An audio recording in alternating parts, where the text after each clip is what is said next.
Hello my dear students, आज हम class 10th के चैप्टर नंबर 6.1 को डिस्कस करने जा रहे हैं। यदि आप मेरे चैनल पर नए हैं तो हमारे चैनल को लाइक, शेयर एवं सब्सक्राइब करें। इससे पहले हम थेल्स थ्योरम और उसका रिवर्स थ्योरम प्रूव कर चुके हैं, तो यदि आप नहीं देखे हैं तो पीछे आज मेरे चैनल पर जाकर आप देख सकते हैं। ठीक है, तो आज हम डिस्कस करते हैं।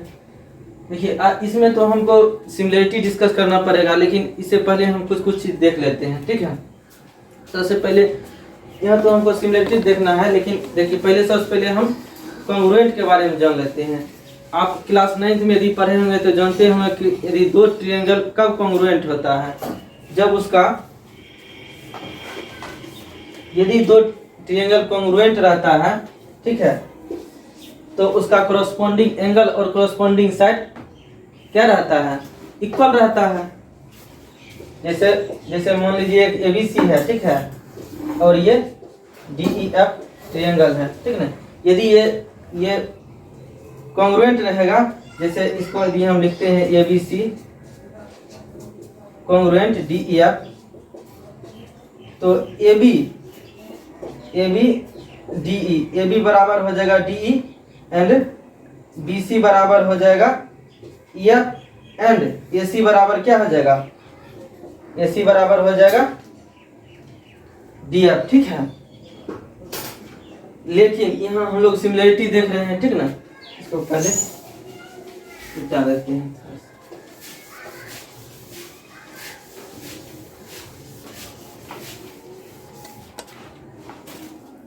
देखिए यहाँ पर सिमिलर होने का क्या कंडीशन होता है।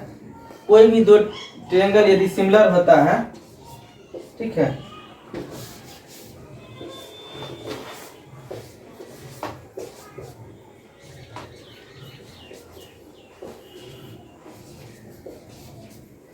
मान लीजिए यदि दो ट्रायंगल, ये DEF triangle DEF similar to PQR दिया हुआ है, ठीक ना। तो यहाँ पर क्या हो जाएगा कि एंगल D, देखिए इसके सामने वाला क्या है, P है, एंगल D बराबर हो जाएगा एंगल P, एंगल E बराबर हो जाएगा angle Q and angle F बराबर हो जाएगा एंगल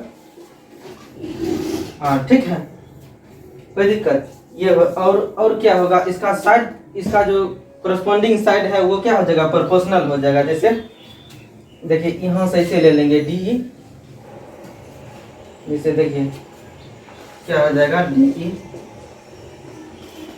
DE बटे, इधर से भी ले लेंगे दो, जैसे ये DE लिए, इधर से भी ले लेंगे DE बराबर PQ, और क्या हो जाएगा EF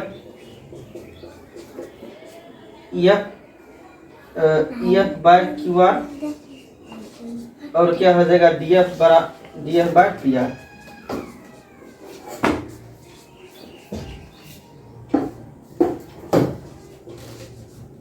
DF बाय PR हो जाएगा, ठीक ना, कोई दिक्कत पर्सनल होता है। अब हम लोग थोड़ा सा सर्किल के बारे में समझ लेते हैं। यदि दो सर्किल है, ठीक ना, यदि दोनों का रेडियस इक्वल है, यदि दो सर्किल का रेडियस इक्वल है तो दोनों सर्किल क्या हो जाएगा, कॉन्ग्रुएंट हो जाएगा, ठीक है। और यदि दो स्क्वायर है, उसका दोनों साइड इक्वल है, अगर स्क्वायर का ऐसे किसी भी स्क्वायर का तो चारों साइड इक्वल होता है, लेकिन दो स्क्वायर लेते हैं जिसका दोनों स्क्वायर का क्या होता है, साइड यदि इक्वल हो जाता है तो वो क्या हो जाएगा, कॉन्ग्रुएंट हो जाएगा।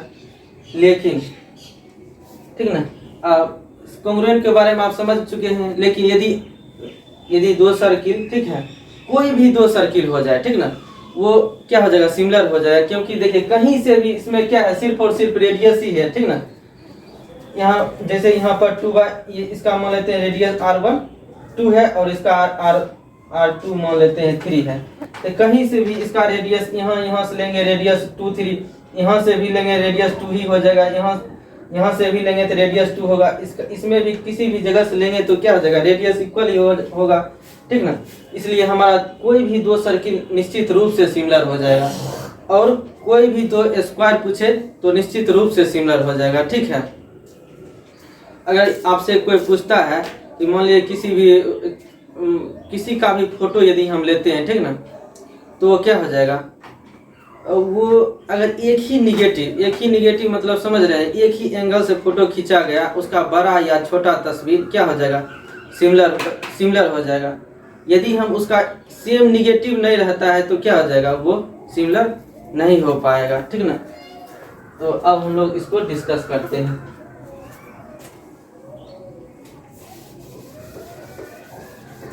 अब आप इसको आसानी से बना सकते हैं। All circles are dash, all circles are similar, ठीक ना। एक ही कंडीशन में कॉन्ग्रुएंट होता है जब उसका दोनों का रेडियस सेम होता है, इसलिए हमारा क्या हो जाएगा, सिमिलर हो जाएगा। All squares are dash, all squares are similar, अभी हम लोग समझ चुके हैं। All dash triangles are similar, देखिए यहाँ पर दिया हुआ है आइसोसेलेस ट्रायंगल और इक्विलेटरल ट्रायंगल, यहाँ पर हो जाएगा इक्विलेटरल ट्रायंगल। और क्यों होगा अभी आपको हम बताते हैं, ठीक ना। देखिए दो इक्विलेटरल ट्रायंगल है, ठीक है।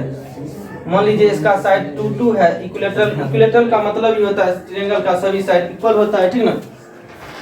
और दूसरा मान लीजिए इसका 3 3 का है साइड, ठीक है। तो इसका देखिए साइड इसका नाम कुछ भी रख लेते, देखिए इसके प्रोपोर्शनल है, ये इसके बराबर है, ये इसके बराबर है। और क्या, तो इक्विलेटरल ट्रायंगल का सभी एंगल भी इक्वल होता है, 60 डिग्री का होता है। तो ये भी 60, ये भी 60, ये भी 60 हो जाएगा, और ये भी 60 हो जाएगा, और ये भी 60 हो जाएगा, ये भी 60 हो जाएगा, ठीक ना। तो इस प्रकार से देखिए हमारा जो कंडीशन है, दो ट्रायंगल सिमिलर होता है तो उसका करस्पॉन्डिंग साइड प्रोपोर्शनल होता है। और ये 2/3 ये भी, 2/3 ये भी, 2/3 ये भी, ठीक ना। और 60 ये भी, 60 ये भी, और 60 ये भी, क्या हो गया, सिमिलर हो गया। तो यहाँ हम ले लेंगे इक्विलेटरल ट्रायंगल। अब देखते हैं पॉलीगॉन्स के बारे में हम लोग थोड़ा सा समझते हैं, ठीक है। देखिए to polygons of the same number of sides are similar if their corresponding angles are, यहाँ बता देते हैं पहले, उसके बाद समझाते हैं। corresponding angles are equal and their corresponding sides are dash, इसका यहाँ पर हो जाएगा proportional, ठीक है।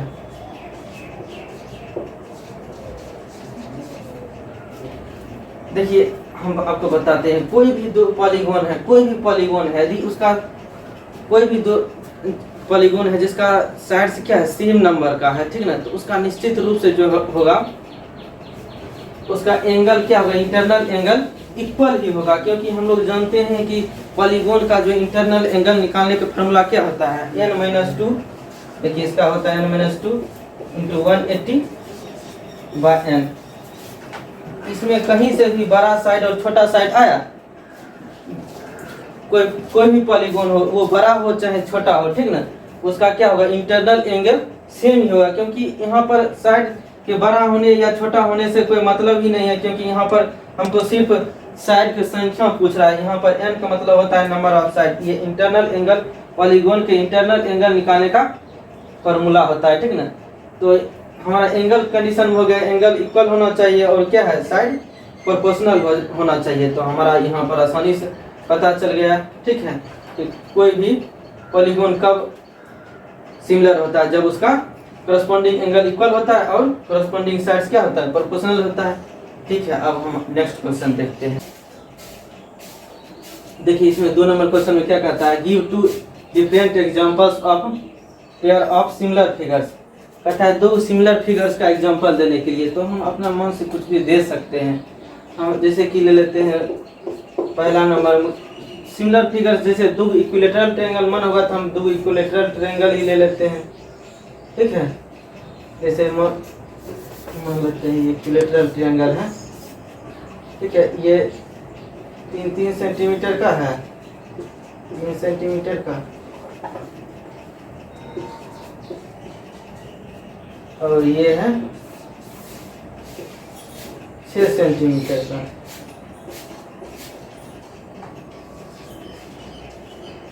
मान लेते हैं 2 इक्विलेटरल ट्रायंगल ले लिए, ये 3 सेंटीमीटर का, ये 6 सेंटीमीटर का है। और जानते हैं इक्विलेटरल ट्रायंगल का क्या होता है, एंगल्स इक्वल होता है, सारा एंगल 60 का होता है। ये भी 60 का हो जाएगा, ये भी 60 का हो जाएगा, ये भी 60 का हो जाएगा, ये भी 60 का हो जाएगा। आपको मन है तो दूसरा भी ले सकते हैं, जैसे हम 2 सर्किल ले लेंगे या 2 स्क्वायर ले लेंगे, वो भी सिमिलर हो जाएगा। ठीक है, कहता है 2 नॉन सिमिलर फिगर्स लेने के लिए। देखिए दूसरा नॉन सिमिलर फिगर्स हम मन होगा आपको जो मर्जी है ले सकते हैं, बट हम यहाँ पर एक ले लेते हैं ट्रायंगल को और एक ले लेते हैं स्क्वायर। तो इसका मन है तो आप ले लीजिए, मान लीजिए इसका ABC इसका नाम रख दिए। ठीक है, इसका PQR रख दिए, PQRS। ये 4 सेंटीमीटर का मान लेते हैं, आपके ऊपर डिपेंड करता है आप कितना लेते हैं। ठीक है, इसको भी मान लीजिए हम 3 सेंटीमीटर का ले लिए। ये इक्विलेटरल ट्रायंगल है तो 60 डिग्री का हो जाएगा।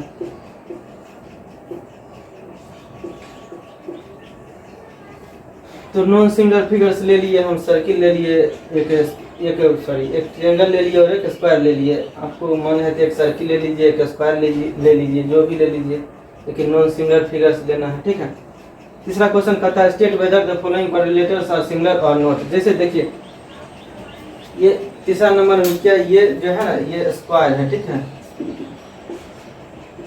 ये स्क्वायर है। ठीक है, और ये क्या है पैरेललोग्राम है। ठीक है, तो कोई भी कोरिलेटर्स तभी सिमिलर होगा जब उसका कोरस्पोंडिंग साइड प्रोपोर्शनल होगा और कोरस्पोंडिंग एंगल्स इक्वल होगा। देखिए यहाँ पर जो है कोरस्पोंडिंग साइड तो प्रोपोर्शनल है, बट यहाँ कोरस्पोंडिंग एंगल्स क्या है, इक्वल नहीं है। ठीक है ना, इसलिए हमारा क्या हो जाएगा, ये क्या होगा, सिमिलर नहीं होगा।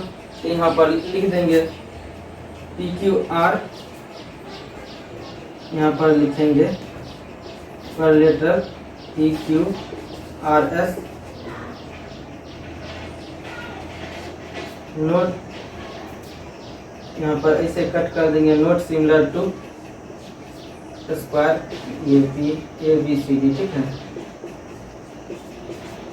इसके सिमिलर नहीं है। ठीक है, और देखिए इससे पहले हम जो बता रहे थे क्वेश्चन में कि पॉलीगॉन का जो फॉर्मूला लिख रहे थे इंटरनल एंगल का, उसका होता है n-2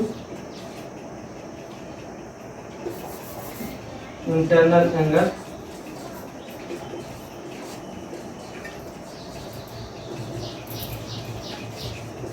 of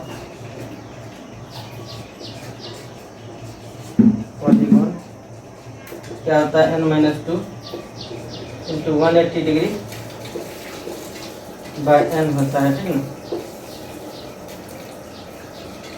n-2 into 180 degree by n होता है। देखिए इसमें क्या है, हम बता रहे थे कि जो कोई पॉलीगॉन होगा तो वो सिमिलर हो जाएगा यदि उसका करस्पॉन्डिंग एंगल इक्वल हो और साइड क्या हो जाए प्रोपोर्शनल, और उसके साइड के बड़ा या छोटा होने से कोई फर्क नहीं पड़ता है उसके इंटरनल एंगल पर। क्योंकि हम लोग इसमें बता रहे थे कि इंटरनल एंगल निकालने का किसी भी पॉलीगॉन का फॉर्मूला होता है n-2 into 180 degree by n। क्योंकि यहाँ देखिए सिर्फ नंबर ऑफ साइड है, यहाँ पर ये नहीं कह रहा है कि बड़ा साइड या छोटा साइड। ठीक है ना, इसलिए इंटरनल एंगल निकालने में पॉलीगॉन का बड़ा या छोटा साइड होने से कोई फर्क नहीं पड़ता है। ठीक है, उसमें कट रहा था वीडियो में, इसलिए हम यहाँ बता दिए। आज यहीं तक रहने देते हैं।